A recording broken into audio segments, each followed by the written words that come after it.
All right. Hello, everyone. This video is going to be a little bit different than some of my others. Um, but it's also an idea I'm stealing more or less directly from Andre. If you haven't seen Andre's video, it should be linked in the description below. He goes through the ban list and why every card on there is on the ban list. With Worlds right around the corner, and it being probably the only event this year where people are going to play any major in-person Eternal, I wanted to talk about a format that I love pretty dearly, which is Eternal. So I'm going to actually more or less recreate that video, but talking about the Eternal points list. Eternal is a little bit different from a format like Standard, where instead of having a just straight ban list, you have a point list, and you basically can spend up to 7 points on buying copies of cards. When you buy a copy of a card, you get a full playset of that card. And there are only 4 banned cards in the format, which is actually kind of surprising for a format that does all of Netrunner's kind of history into it. Now, before I go too deep into it, and before you click away, hopefully, I want you to try and encourage to stick this video out just for a little bit, because I really think Eternal has some really interesting elements of Netrunner in it. It has this reputation of being this entirely solitaire, one-person combo, the other person loses, and that's the whole thing. I think actually Eternal has a lot more richness to it from that. You can learn a lot about Netrunner, and as Lost Geek talked about in a recent video, which is also linked below about deck building, playing with different formats can teach you different lessons about what is and isn't possible in Netrunner. And Eternal shows some really cool stuff that is possible in Netrunner, even if it's not part of Standard at the moment, or maybe will never be part of Standard again. There's some really neat stuff to be around there. The other thing is, if people start playing this format more and they're like, hey, it's really good, but the combo is just so dominant, you can have a voice here. There's not that many players, and if you're like, hey, you know what? If we just do this thing, the format will be more exciting and more interesting for everyone. It could go places. I'm going to first throw up on screen this plot. Oh, I should say this plot. This plot of all of the banned cards on the runner side, or the pointed cards, and their distribution. One thing you'll notice, this is mostly criminal and anarch cards. This isn't saying that Shaper sucks, but it is kind of saying that Shaper's cards have always been a little bit weaker than the other factions. I'm going to break these down in a little bit more detail, but one of the interesting things to note that's different about there's like these cards fall into a couple of different groups. You have a bunch of cards here on the runner side that are doing more or less good stuff. Whereas when we look at the Corp list, it's a lot about disrupting and pointing out combos. There's only really one combo deck specifically called out by this runner list, and I'll cover that one as well. And then everything else here is saying you can only have so many busted economy cards. So there's a whole bunch of ways we go through this list. I'm going to go through it alphabetically by thing, and some of these I will have a lot of explanation on, some of these I won't. Okay, first up, we have Account Siphon. If you haven't seen Diversion of Funds, this is the card that Diversion of Funds is replacing. This card, I think, is not the most interesting card you could have in Standard, but it's doing a job in Standard, and that job is to make the corporation's credits something the owner can target directly. And Account Siphon was the biggest thing about this. Gaining 10 credits, because it says you may force the corp to lose up to 5, then gain 2 for each, and then take 2 tags. Making 30 plus credits off of landing 3 or more Account Siphons was a huge part of, I'm going to call it early Netrunner, but really it is probably the majority of Netrunner history. And Account Siphon is a hugely impactful event. It found play in Anarch and in Criminal. It saw niche play in Shaper, but was never really the best card you could play in Shaper. And this card is a powerhouse. You need credits to play the game, regardless of what side you are. As the runner, this takes those corp credits and makes them yours at a great exchange rate. The next card on the list at 3 points is Hyperdriver. Now, this is a key piece in a specific deck, and then also a generic value card in Shaper decks. So this card looks, I think, a little bit kind of meh, right? Because it's saying, okay, I'm going to I'm going to spend a click and a credit. That's kind of 2 value units. And I'm going to also use up 3 memory. In exchange, I'm going to get 3 clicks back. So if I do just basic actions, this card is worth only a single click. So it's not that great. I have to jump through a lot of hoops, notably having a lot of free memory. There turns out to be that, hey, Hyperdriver's not unique. So if I can find a way to install 2 of these, suddenly I can have a 10-click turn. A 7-click turn and a 4-click turn are close, but it's really like, remember, you're giving up some clicks and giving up some resources. So really the idea with Hyperdriver is we want to do some really impactful stuff all in a couple of turns. And so Hyperdriver is going to power this archetype called Diaper, which is basically, we're going to see all of its things across this point list, and I'll actually pull up a deck list for this deck because it's so specifically called out, unlike some of the other ones. Next up, we got Rumor Mill. This is a current. It's the first of the currents we've seen on this list. If you've been playing Standard or Startup, these are an entirely different card type. These are events and operations, so both sides had a thing of a current, and they all had this text that this card is not trashed until another current is played. And then if they were a runner current, it was until an agenda is scored. And if they were a corp current, it was until an agenda is stolen. So basically, if you were the runner, you played this rumor mill, it was only going to go away if the corporation could score a card or if the corporation played their own current. You could steal as many cards as you want, and the effect of this rumor mill would stay active. These cards all got banned for Standard because the effects were super swingy. Not everyone had equal access to good currents, and sometimes they just made total non-games. Rumor Mill is arguably, and judging by the Eternals point list, the strongest current ever printed for a very odd, basically, maybe not very odd, but sort of maybe unintuitively. And it says, the text box of each unique non-region asset and upgrade is blank. And you go, okay, but so what? When we go through the corp list, you keep an eye on how many unique characters are the power cards in corp lists. Turns out that this rumor mill was a 1-card thing that made the corp play a bunch of suboptimal play patterns just by existing and the threat of it being on the table. And a lot of corporation, both power cards and win conditions, ended up being gated behind being unique assets. And so Rumor Mill just turned all of those off. And so it's heavily pointed, I would say, primarily to weaken the impact of runner tech against corporation cards. And then the last 3-point runner card we have is Temujin Contract. This card, every time I look at it, I forget how wild the numbers on this are. This card nets 16 credits across 6 clicks. That is almost 3 credits a click, and you're also getting accesses from a server, and you can stack them with other run effects.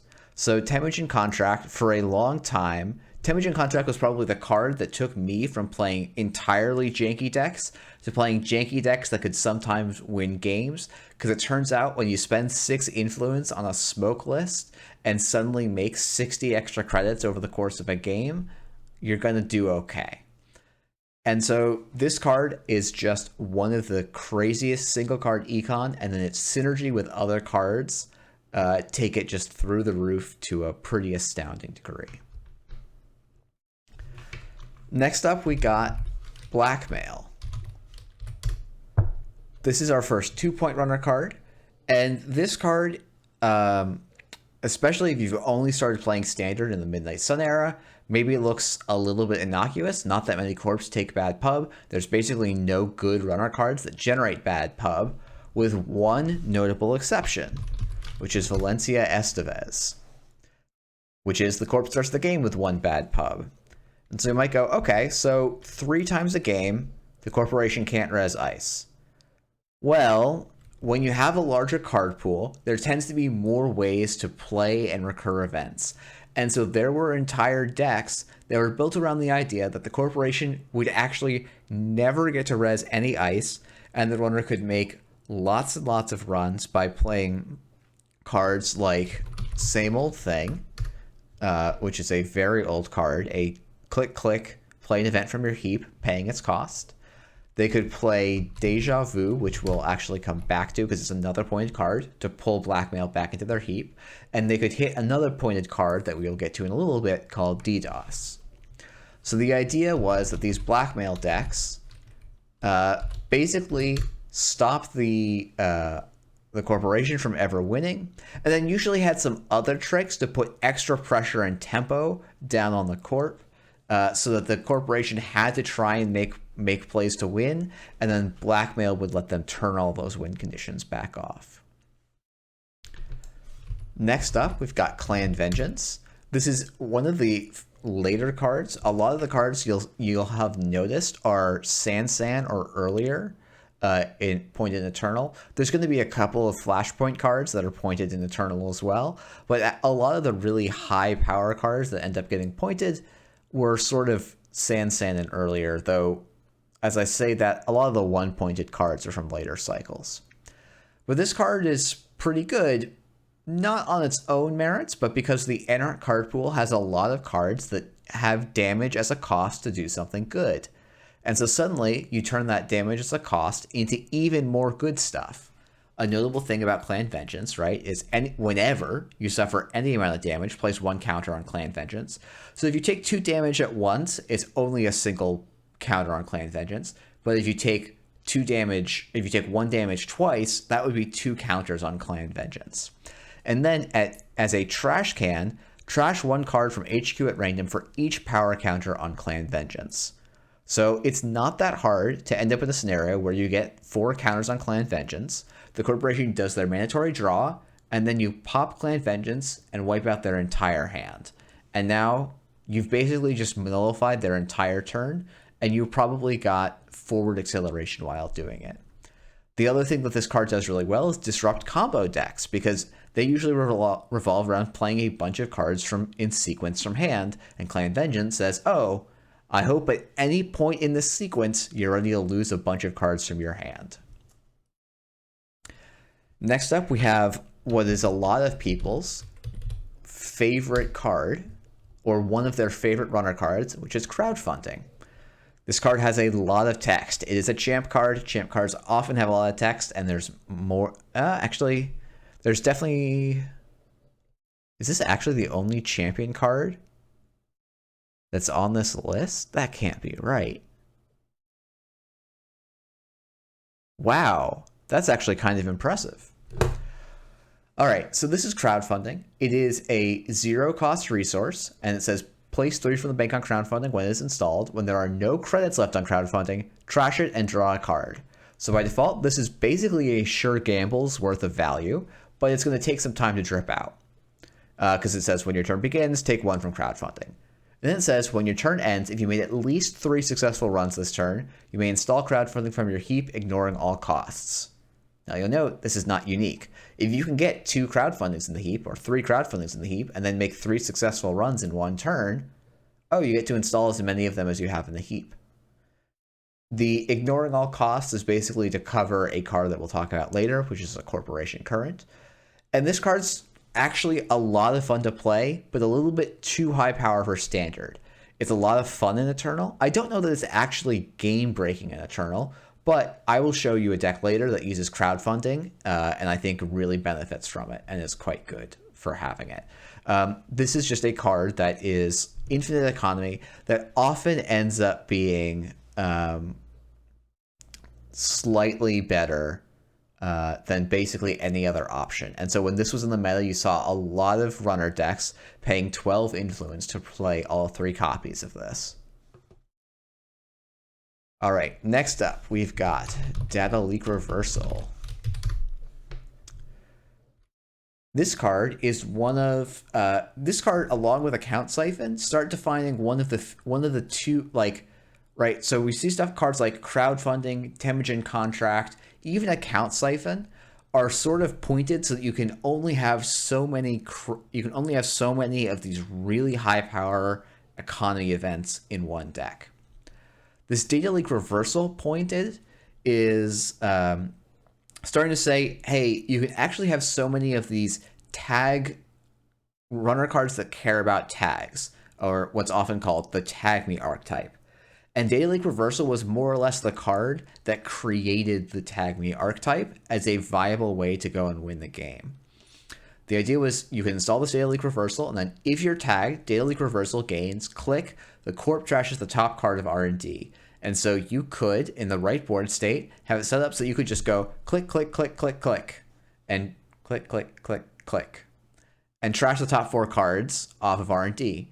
And there were some ways at the time when that deck was at its most popular to actually gain that 5th click, and you could just mill the top 5 of R&D. And then the Corp would spend some time trying to go and deal with your Data Leak Reversal, but you would have ways of protecting it, and they would lose time on that. Then you would go and account siphon them, so they'd go back into 0, install your second Data Leak Reversal, and start milling them again. And so this is a card that people have a lot of strong memories of. We'll show a list later. I think it's an interesting, I at one point recorded a record reconstructor, and I'd love to go back and re-record that with that person. It just had sort of some audio and technical issues that meant I couldn't really release it. Next up, we have our second current that's pointed. This is Employee Strike. It is a 1-cost, 1-influence current event. This card is not trashed until another current is played or an agenda is scored, and it says the Corp's identity text box is blank. This is huge. Runner ID abilities are often about generating some amount of value. Corporation identity abilities are often about setting a landscape that you build your entire deck around. And we will see that very heavily as we actually go and talk about all of the pointed IDs on the Eternal ban list, not let alone all of the IDs you can play in Eternal. And so Employee Strike ends up being a huge way to just say, nope, you as the Corp don't get to have your gameplay anymore. And this is a hugely disruptive effect on the game, which is why this costs 2 out of your 7 available points. Next up, we got False Echo. This is another card in the diaper engine. And I skipped the card that fills them all together. So let's go and put these all together, which is, I skipped this one accidentally. DDoS is the other card. So I will put these all up on screen. The idea is that, and I should say, DDoS saw play in a lot of decks. This also saw play in blackmail decks. This even saw play in just like account siphon based Anarch decks, where if the corporation only had a single piece of ice on HQ, you could slap down the DDoS, pop it, and go in account siphon. But the diaper decks, which is DDoS and Hyperdriver, is basically this core engine that you can stick a bunch of different payloads onto. The idea is that you're going to use DDoS to say the Corp cannot res the outermost piece of ice on any server this turn. So you get to the outermost piece of ice, and then you pass it. Then you use False Echo, which says you've passed an unres piece of ice. Now you can trash False Echo. If you do, the Corp must res that ice or add it to HQ. Well, DDoS is still in effect, and so they cannot res that ice, so you bounce it into their hand. Then you reinstall you have another false Echo. Then you encounter the next piece of ice protecting that server. But it's now the outermost piece of ice. So DDoS means, once again, the corporation cannot res it. And so we can use our if we have another False Echo installed, or a way to install the False Echo from the heap, we can then pop that ice back at the hand. And we can do that again and again and again until we make it all the way down to the bottom of the server. And so now we just need some way to go and actually win off of clearing out an entire server once by popping our DDoSes and False Echoes. This is not on the Eternal points list, but I'm going to pull it up anyway. Originally, the win condition was Keyhole. It was instead of breaching R&D, look at the top 3 cards, trash one of them, and then shuffle R&D. And so you needed the hyperdrivers so that you could gain 6 or you would really gain 9 clicks. You would DDoS and then spend 9 clicks or 8 clicks keyholing. You would see 24 cards that would be some shuffled permutation and hope to trash 7 points in that time window. Later decks came along and started using stuff like, instead of using keyhole, they would use Encore.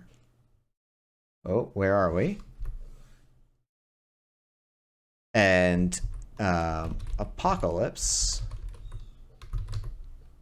Actually, I should just go and find this one.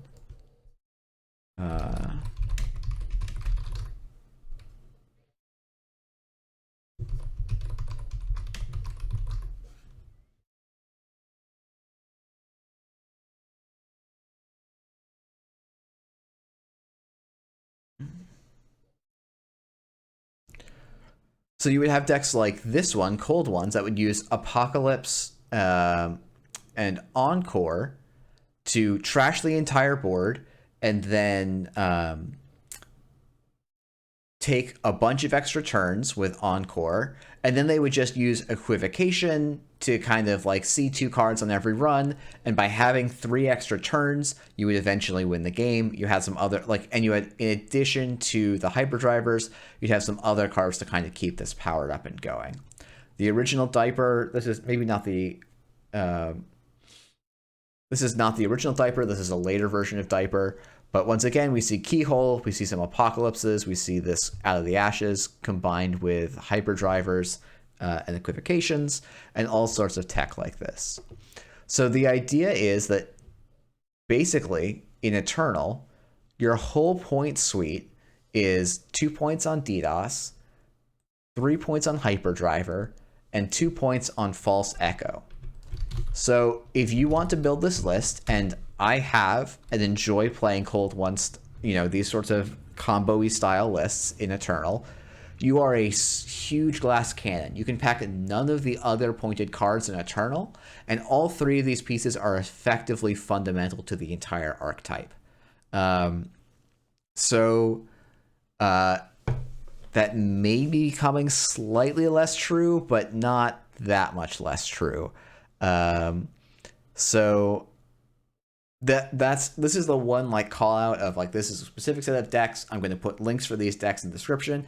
And if you want to hear more about specific Eternal decks, please let me know in the comments, because I'd love to keep talking about Eternal, but I think realistically this video is not going to be my biggest, most popular one. And so I'll go back to doing slightly more popular stuff afterwards. All right, we are almost done with the runner cards. Next up is another Tag Me card. It says play only as your first click, draw 1 card for each installed clan resource, gain 1 credit for each tag you have.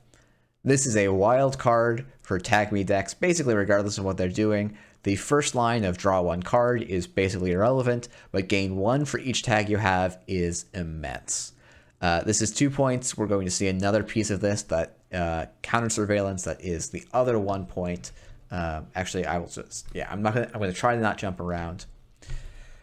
Next up, is Sipper. This console is one of the more egregious consoles in Netrunner history. It lets you reduce the strength of an ice to 0, which, if you've played Startup, says, oh, Chisel's a good card. And then you also have Better Chisel, which is Parasite. So when a piece of ice is 0 and Parasite ticks down at the start of every turn, Parasite trashes. Whereas Chisel only checks its strength of stuff on encounter. Fortunately, Cipher also works on encounter. It says once per turn when you encounter an ice, you may reduce your maximum hand size by 1. If you do, the strength of that ice is lowered to 0. So that first part is basically not a cost. You're going to end your turn with a 5-card hand size, but it's not like you take damage or you have to you don't have to discard anything. You just play cards till you're down to 4 hand size and you're fine. So this card's actually quite good, but the fact that Eternal's a little bit low on ice strategies means Cipher tends to see a little bit less play than some of these other cards on the list. Next up, we got Tech Trader. I will be honest, this card's a little bit random to me. It's 2 points. It is basically to hurt Haley decks and Geist decks that are the only decks that ever use this card and limit their ability to grab other stuff while having an economic engine that is frankly absurd, because the idea is that you will install 3 of these. Every time you use a trash can ability, you'll gain 3 credits, and usually you'll draw a card because you're Geist. And there's some really fun decks, like Panopticon Haley, that are able to install 9 cards for a single action, and all 9 of those cards have a trash can ability. So suddenly you're spending a single click to gain 27 credits and draw 9 more cards, which is pretty good for a single click. Finally, we're on to the 1-point cards. There's Aaron Marone, the first one. Aaron Marone is a card I've basically never played with because by the time Aaron Marone was released in Flashpoint, I was on a hiatus from playing Netrunner, and this card is wild.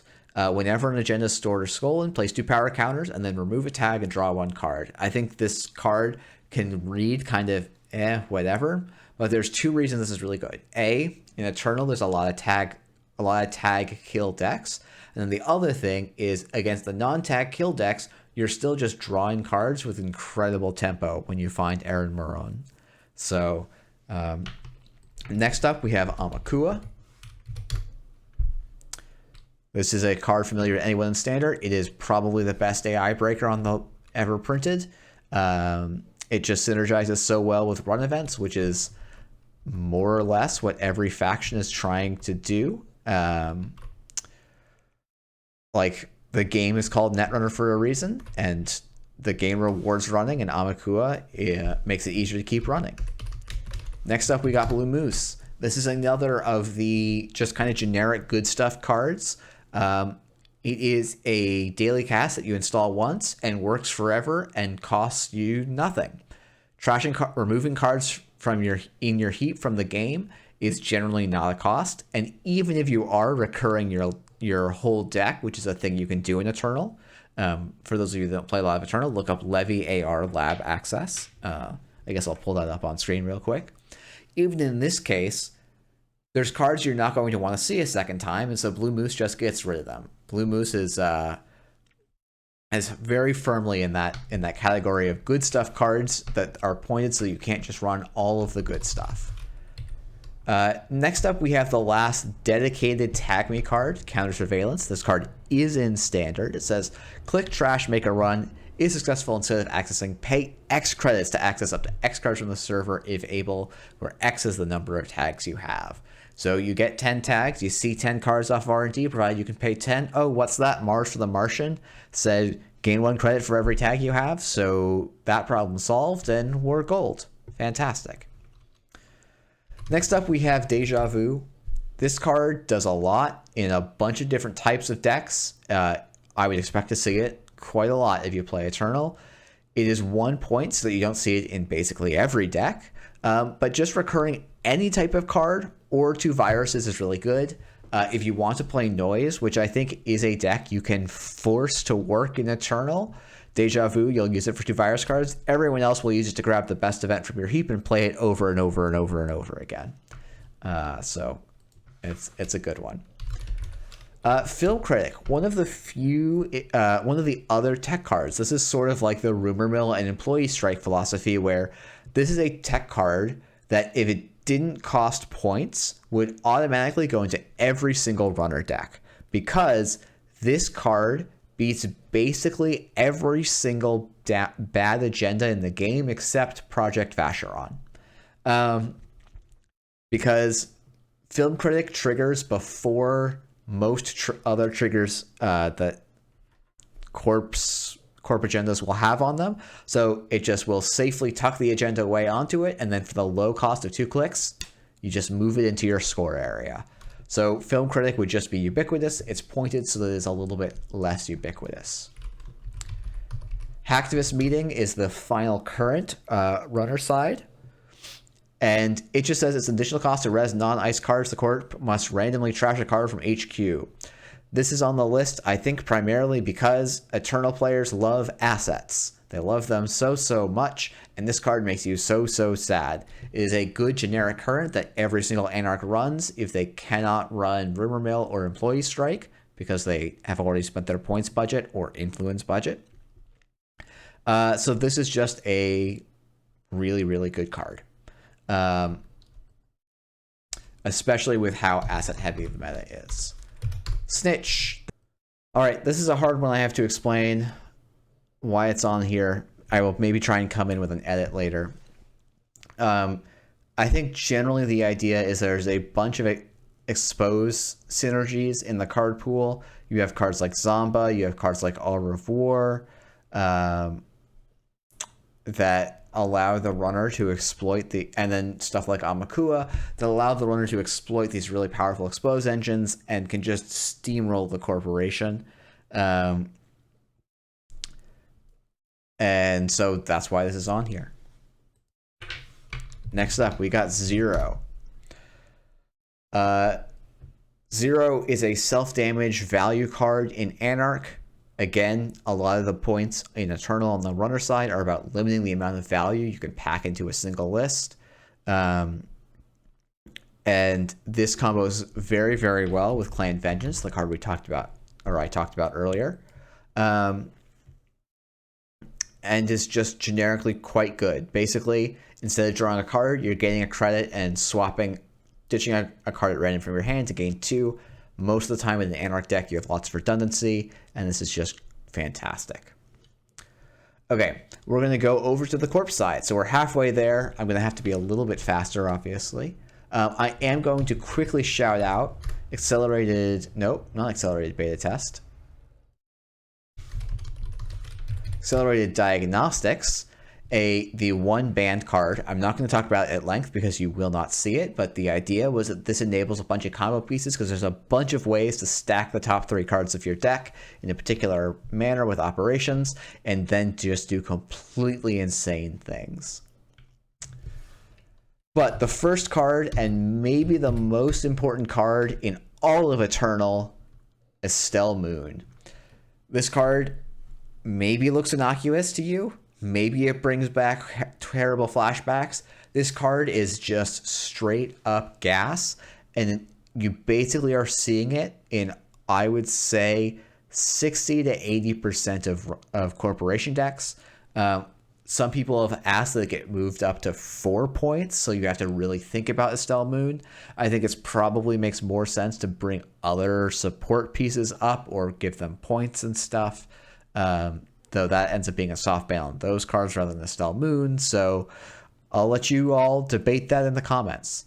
But this card is great. You install Estelle Moon, you install 2 more cards, and worst case, you're going to bait a click out from the runner, draw 2 cards back, and make some profit off of it. And then you start comboing this with other stuff that let you install multiple extra cards, like if you have a Jeeves down, if you have a card called Shipment from Mirror Morph, if you have Advanced Assembly Lines. Like, there's all sorts of reasons that Estelle Moon gets pretty wild. You can even protect Estelle Moon with ice, and now the runner has to do a lot of work to stop her, and she's going to generate you a ton of value. Expect to see this card a lot. It is very solid. Next up, we have Potential Unleashed, Jinteki.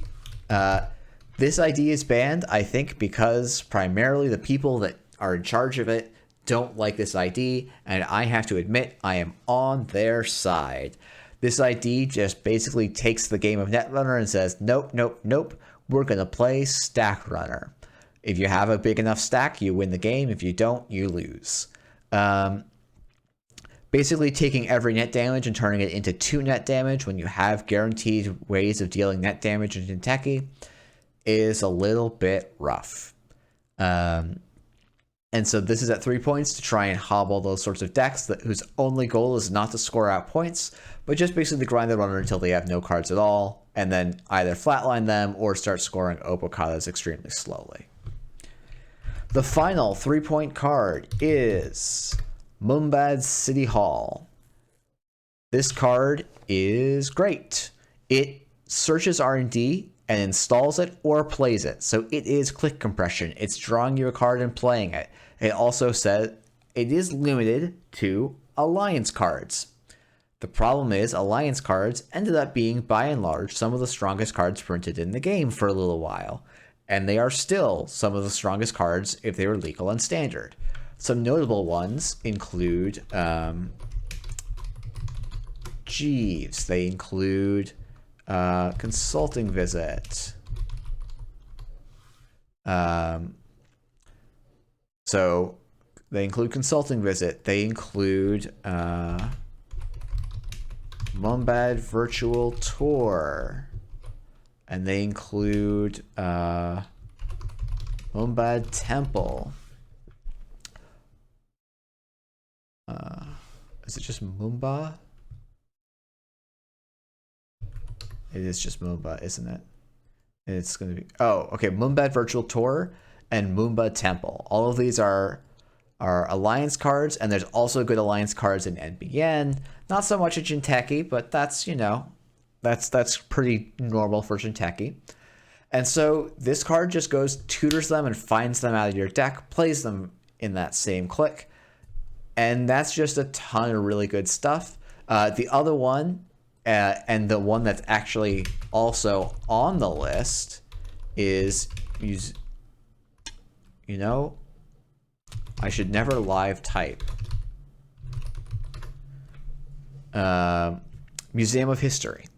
So I am jumping out of the alphabetical order here, but the big thing is that this is one of the Corp things. So, like, as I talked about earlier, Runner Side has sort of lots of value cards, Diaper, and some Tag Me stuff as like the three main blocks with a couple of incidental cards.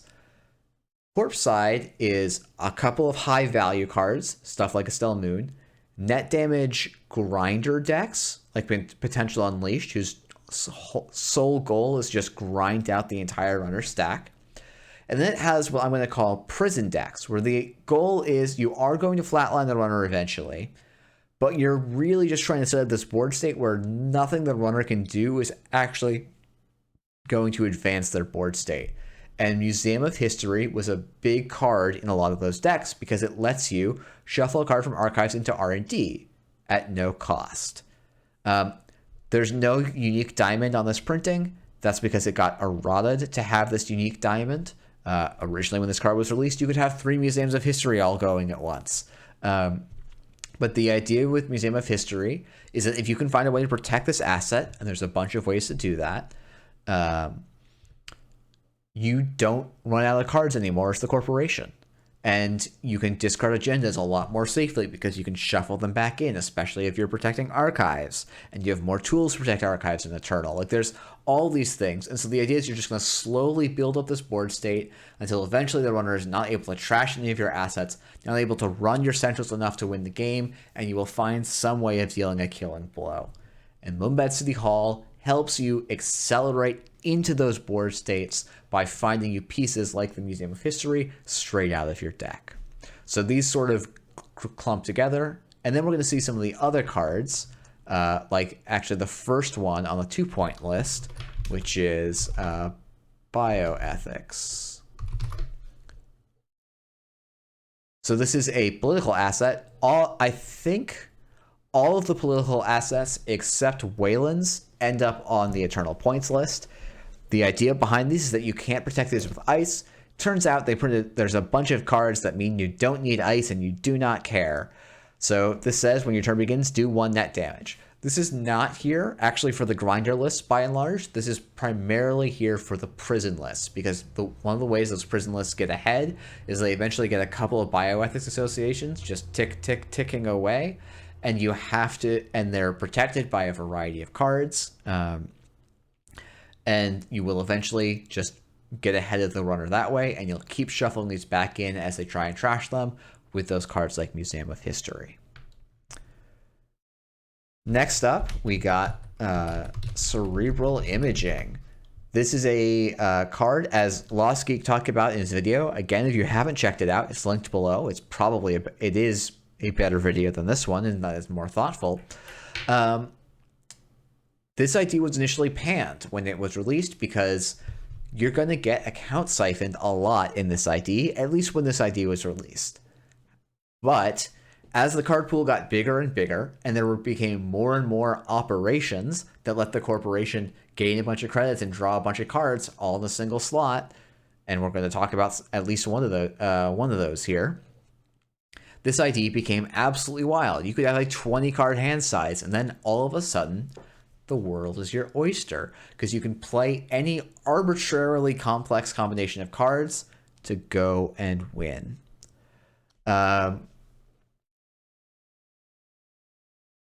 And let's see.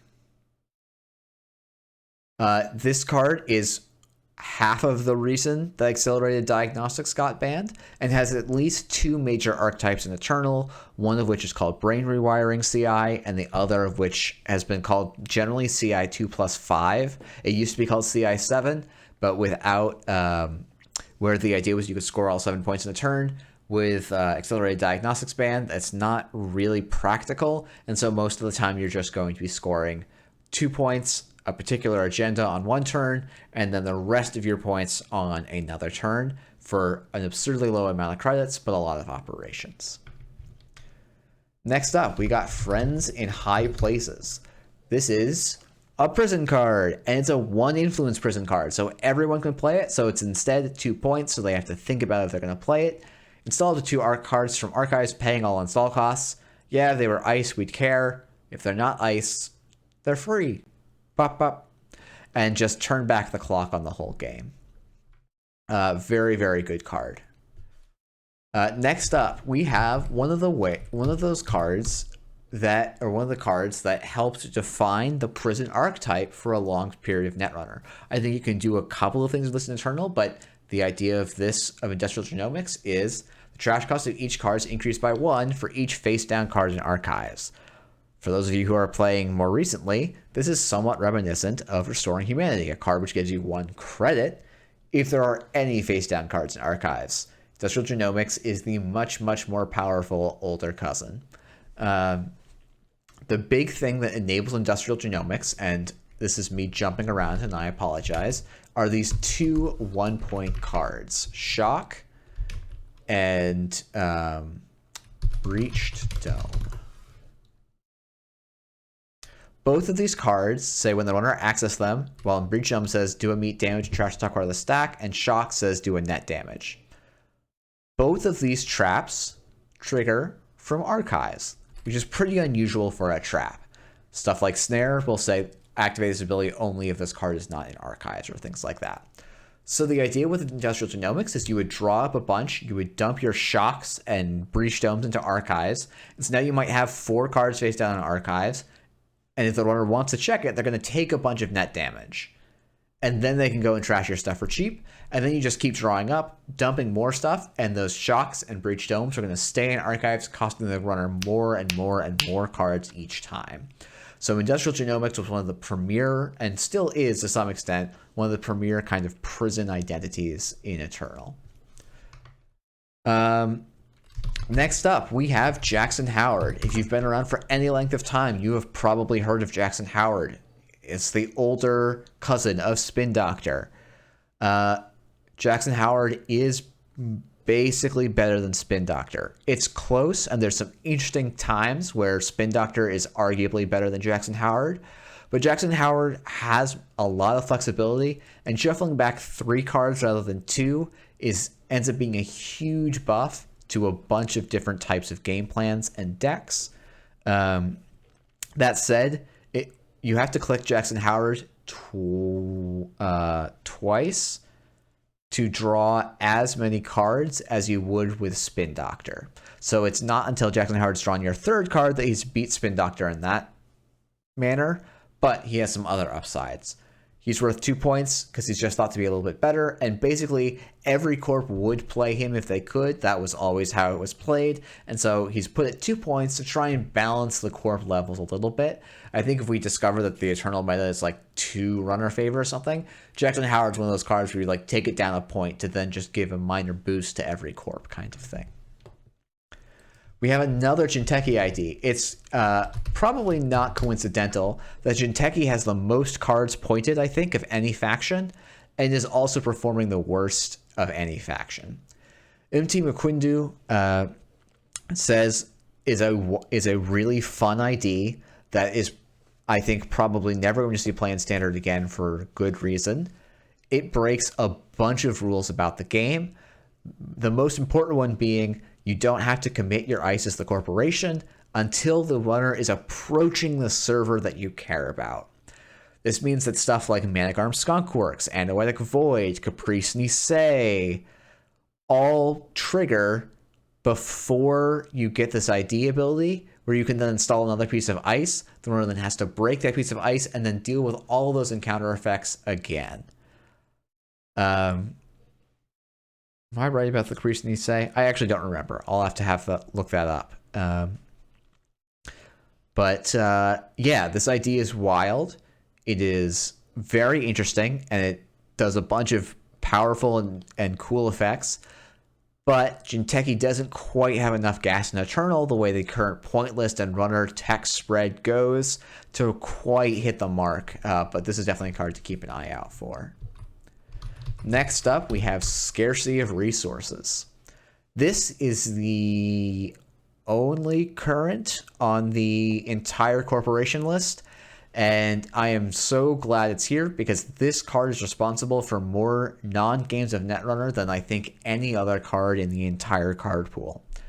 Basically, every runner deck relies on resources, making the cost of each, not even just the first one each turn, the cost of each increased by 2 was incredibly backbreaking at the time and more or less required the runner to run currents, which is, especially when the best runner currents are pointed, a thing you need to keep a very close eye on. This had basically no cost to the corporation except their deck building slots.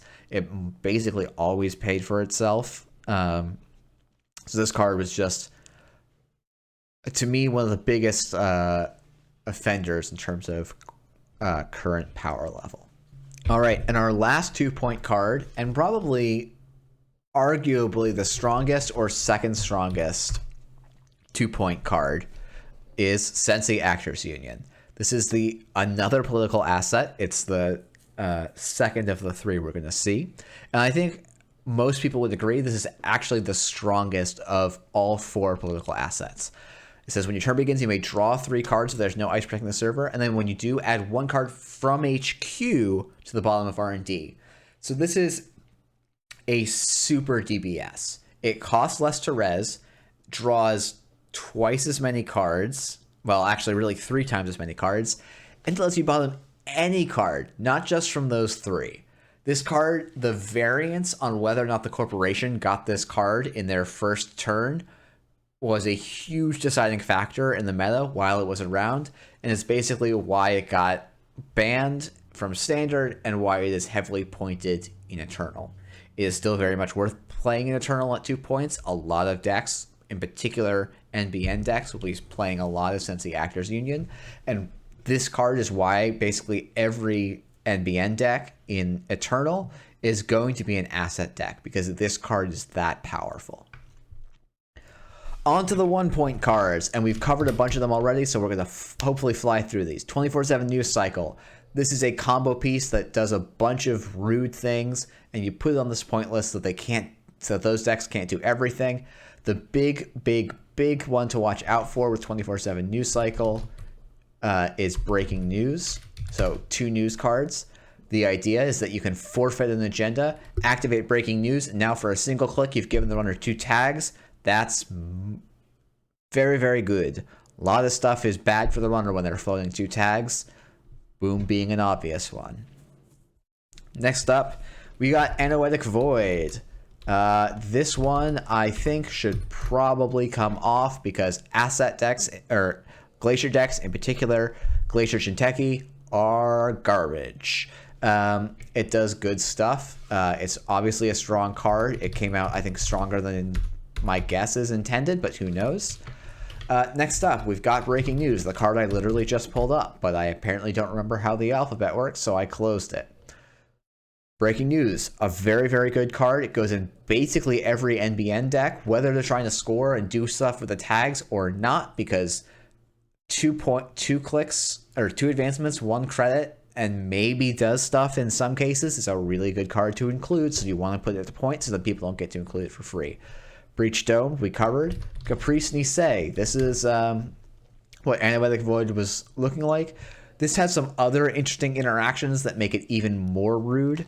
Unlike Antibiotic Void, there's windows where you can lose the side game as Caprice and then still use other card effects to end the run, which means you don't just have to win the side game, you have to win the side game and exhaust all their end the run effects. So I would say Caprice is probably a little bit stronger than Antibiotic Void, but I think it's a little bit up in the air. Actually, I wonder if Antibiotic Void is banned because of cerebral imaging that can just dump cards from HQ forever and you literally never be able to make a successful run, sort of. Next up, we got Kakugo.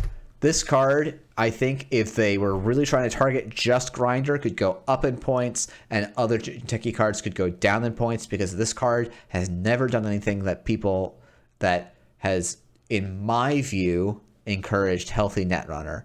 It has done a lot to encourage Netrunner, where both players sit back and click for credits, hoping for the other person to blink first.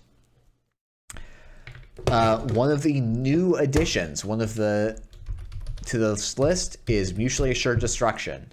This card is barely seeing any play in Standard, and yet it's getting a point in Eternal. Why is that? There's a lot more click gain in Eternal, and so Mutually Assured Destruction looks much, much, much scarier. Giving the runner tags and they have no ability to interact with this is really strong. I think the strongest card, the strongest Corp deck in the Eternal format, barring tech and meta considerations, is a Mutually Assured Destruction op list. And so both Mutually Assured Destruction and op being on this point list make a ton of sense. Shock, we've already talked about. Spin Doctor. I hope everyone watching this video knows Spin Doctor. It's a great card. It's not quite as good as Jackson, but it's a great card, so it's 1 point. It's which actually makes Eternal deck building for corporations, I think, actually pretty interesting. Next up, we have Sting. The idea here is that this is a card that is really good in PE and kind of grinder lists. It's not very good in prison lists. It's not very good in all sorts of other Jinteki lists. It's trying to target those lists in particular. This also has some rude interactions with 24/7 news, and there's a lot more agendas you can score from hand in Eternal as Jinteki. I don't know if it's the most targeted ban, but it's a reasonable one to start with. Ops, super heavy logistics. I think anyone who's played, like, this ID just reads as it's broken as your card pool size increases, and I think this ID is just broken. And I'll maybe show a deck list at the end to kind of show what that is. Next up, we got Obokata Protocol. This is, again, because I think for the grinder lists, this is a key piece. And so if you're trying to point these grinder lists, the idea is that you want to make them have to make choices, and Obokata is undeniably the best 5/3 in Jinteki if what you're trying to do is make sure the runners have enough cards in their deck. Project Vacheron. Another 5/3. This card is really, really... So this basically is going to say when the runner steals this, they have 4 turns where it's worth 0 points. In a format that's average game length is probably less than 10 turns, that means probably close to half of the games Project Vacheron is going to be worth 0 points. So this agenda needed to be pointed so that it made Corps a little more inconsistent. I think one interesting thing is there's actually a lot more ways to trash Vacheron in Eternal than you typically see in Standard. So its downside is a little bit more relevant than it ever was in Standard, but it's definitely worth the point. Violet level clearance, gaining 3 credits, drawing 4 cards for a single click is a lot of value out of a single click. And if you remember back to Cerebral Imaging, we're gaining hand size as we draw cards and gain credits. And so this does all of those things together. And it's just straight up gas. It's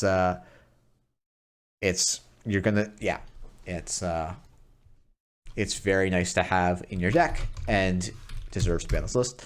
This last card is Wampo Reclamation. This is, I think, of primarily as a prison card, and this is just a way for you to, even though this doesn't extend the length of the game because it's not adding net any cards to your R&D. It is letting you put specific cards face down and recur cards you don't want in archives or do want in R&D but not archives anymore back into your circulation.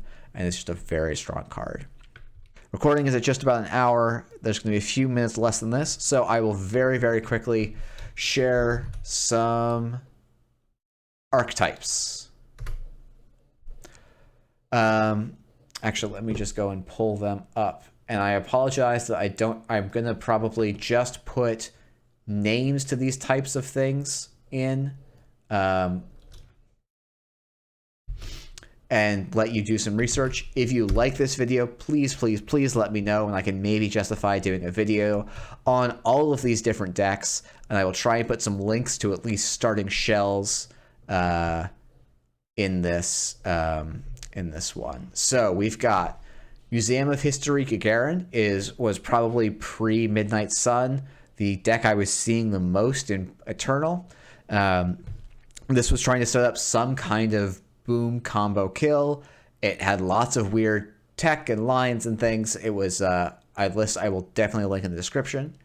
Next up we have Combo Ob. There are two different Combo Obs. Ob is now the first deck I know of in Eternal that has a plausible game plan to do a turn 1 win. Then we have the two CI decks I mentioned earlier, Brain Rewiring CI and CI 2+5. Next up, we have the deck that actually won the large Eternal Worlds event in 2019, which was actually just a value Corp deck, basically banking on the idea that every runner would be trying to deal with assets, and so you can play Moons, ETF, and just make a remote, score out of this remote, and do very well. Butcher Shop is a old school term for a style of NBN deck that is usually played at a near-Earth hub, trying to play mid-season replacements to give the runner a unfathomable number of tags and then kill them through it. I should call this Vegan NEH Fast Advance. Vegan NEH Fast Advance is probably one of the few really good Fast Advance decks. It works very well in particular because it can score with basically 0 credits, which means it is able to dodge Account Siphon, which gives it some really interesting legs and lines. IG54 is one of those prison decks I was talking about. MT Rush is sort of another ETF style. I'm just going to do good Netrunner stuff at you, and we're going to find out if that's enough, and sometimes it can be because runner decks are often super, super teched for assets of one type or another. Runner side, I'm calling the thing Good Stuff Anti, and there is a ton of variation because if you remember from the plot, obviously, there are a bunch of Good Stuff cards, especially Good Stuff criminal cards that are pointed, and so with Andy, it's about which set of 3 or 4 of them you're going to want to take, maybe even 5 of them if you don't want to take Account Siphon for some reason.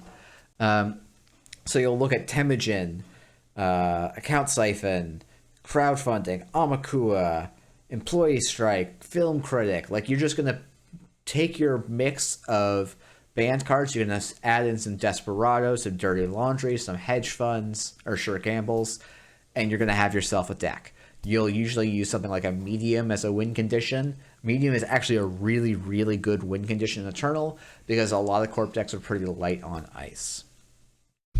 Next up, we've got Laguna Lock Haley. This is a Shaper deck that's win condition is basically, I'm going to not lose until the Corp runs out of options. It usually uses Laguna Velasco District to draw a bunch of cards, play a bunch of the different tech cards available. You'll use stuff like Levy AR Lab access to cycle its deck over and over again. Next up is my favorite and my preferred deck. It's someone else actually came up with the name of Blue Wizard. Let's see if I can go and find it. I think this basically doesn't filter. Okay, let's see if I can find it. This is my version of it, where basically you spend all your influence on crowdfunding and Desperado, and then you just pick out some various ways to spread around your Eternal points in a way that makes you happy. This is probably not the best version of it, but is a version of it. And the idea is you can use stuff like Clan Vengeance to take out Combo Corps. You can use your ID ability to take out Asset Corps, with crowdfunding and Desperado providing you some extra leverage. And then you just have a bunch of some really classically strong Anarch cards to carry you over the line. Tag Me Liza probably also deserves a shout out. I don't have a great list for it. It is super, super, super swingy, but very, very strong and eternal. Decks that are fun, but sort of out there. You've got Diaper Haley. This is that I talked about before. I've been experimenting with it using an what should I call it? Using Hyperdrive or DDoS, but then using Deep Dive as your way of actually scoring out agendas. This is not going to work if you're expecting basically N-Agent techie, or will require a lot of very particular tech, but you have a lot of influence to spare here, because basically you just say, oh cool, I have Deep Dive, I have DDoS, and everything else is in, like, DDoS is my only out of faction spend, so I have basically 9 influence to spend however I want. We got Grinder PU. I think the idea was that this list got hated out a lot, but I was particularly by the Eternal Points list, but you can give it a shot. I'm going to give this one a fun shout out. This is, I'll include a link in the description. Swan played this at Off the Grid back in 2019. My goodness. And the idea is that this is a deck that can score 7 points in a single paid ability window. It's a super fun idea. It's a little bit fragile to actually be really good in Eternal. But as I say that, I think he was talking about getting like turn 5, turn 4 wins if the runner didn't have the right tech or know what to do. But it basically completely collapsed a tech very quickly in some cases. But that's it. Thank you so much for watching. Please let me know if you like this. I'm hoping to put out one more video before Worlds where I actually talk about the Worlds meta. But if this video is inspiring you to try out Eternal at all, I'd really encourage you to give it a shot. I think the format is more fun than its reputation. And feel free to hit me up on Discord or in the comments of this, and I'll try and throw some lists, and I'll try and throw some starting point lists for all of these, and maybe even these into the description, so you can start playing around with it. If you want to actually play some Eternal games, the Green Level Clearance Discord is running a informal pick up and play kind of weekly Eternal tournament, and I'm playing in that, so you can play against me in that scenario. So thanks everyone for watching, and have a nice day.